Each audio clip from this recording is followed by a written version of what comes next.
So guys, I hadn't done a video in a good while, so I figured I would do a quick video of my ham radio station. And also for when I make contacts, if people Google me up, they can find the YouTube page and kind of see what I'm working with here. So I'm just going to sweep around here a little bit. It's going to be a little bit shaky. So that's my power supply. That's my tuner when I need it. I bought that at the Huntsville Ham Fest. I did a video on that. And here's my new radio. When I'm doing QRP,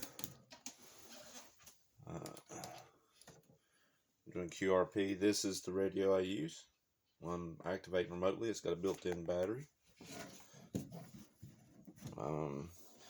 But I found for my base station, 100 watts, I get a lot more contacts with it. But I'll just power it up. It may be a little bit loud. Here, let me turn it down a little bit. So I power on my power for a moment. I power this. I'll start up here, 15 meters.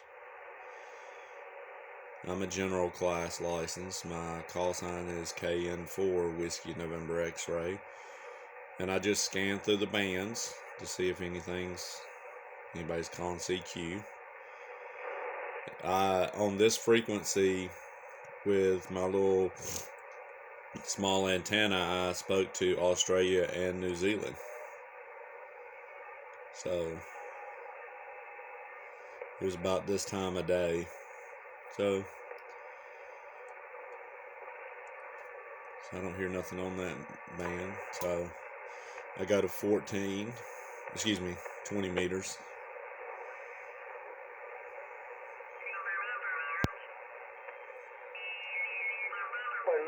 Así que tómate el cambio. Kilo Eco 4 Lima Orlando. Ok, bien copiado. Sí, hay que protegerlo. So typically, I've reached Brazil on 14. I reached over to Italy the other night. I've done Canada. So it's kind of quiet as well.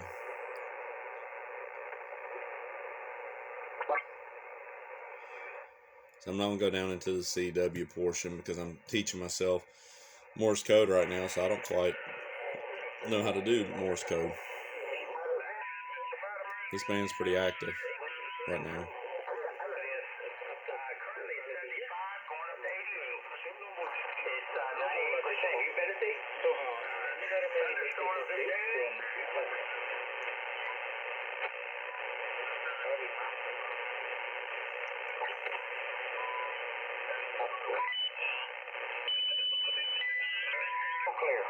Alright, Wade, we got you. Alpha Delta 5, Quebec Tango, number 16 in the law.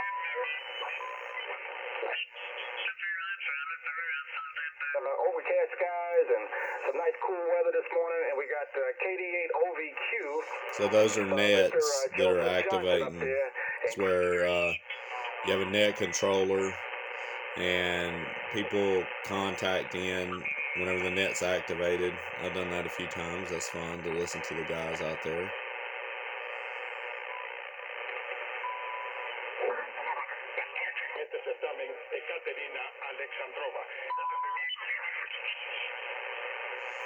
So ham radio is worldwide. Once you get your general license, you can jump on the HF side of things and be able to talk and listen to conversations around the world.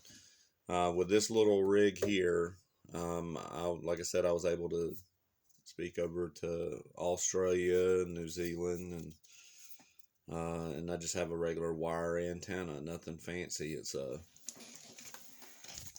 This is it right here. So I got it up about 40 foot in the air on my tower. I've got a tower out back from when I did wireless internet, and that's basically my setup. So I just wanted to share that with anybody that might be interested. And if you're interested in hearing what contact sounds like, or calling CQ and talking to other people and stuff like that, and how to work a pile up. Whenever the bands open up, maybe I'll do a video of that. I don't know if this is something that interests the people that subscribe to my channel or not. Most of the people, I'm assuming, are technical minded. This radio is about, I guess, after taxes and everything, probably $675, something like that.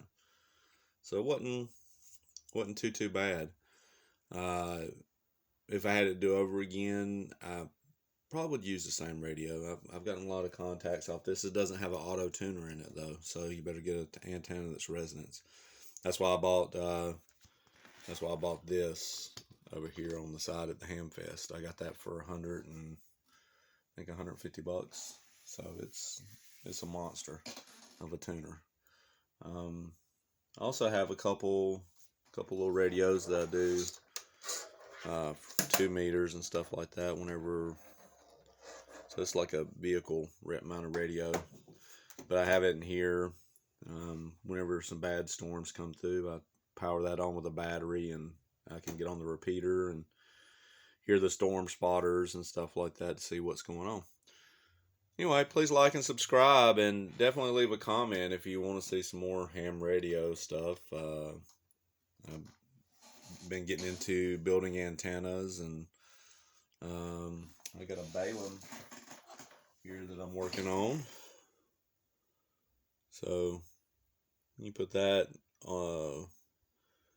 at the end of right before your wire feeds into your coax. You do like a 4-to-1, and it makes the impedance a little closer to matching 50 ohms. So like if you have 500 ohms and you do a 9-to-1, it brings it down to 50 ohms.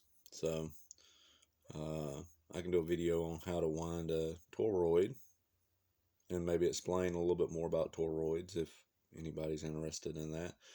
I'm sure some of you fire alarm guys and gals have seen these inside of fire alarm systems. Let me see if I got a power supply here.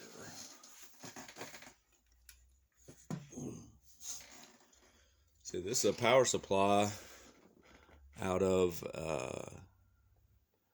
a NAC panel. That's a toroid right there. And you got another one right here. Kind of acts like a transformer, but most time you use it in filtering situations, or if you need to do some impedance matching, you can use these as well. Like I said, please like and subscribe, and we'll post some more content like this if that's what you're interested in. Maybe I can do one on antennas and start posting content like that. Thank you. Have a wonderful day.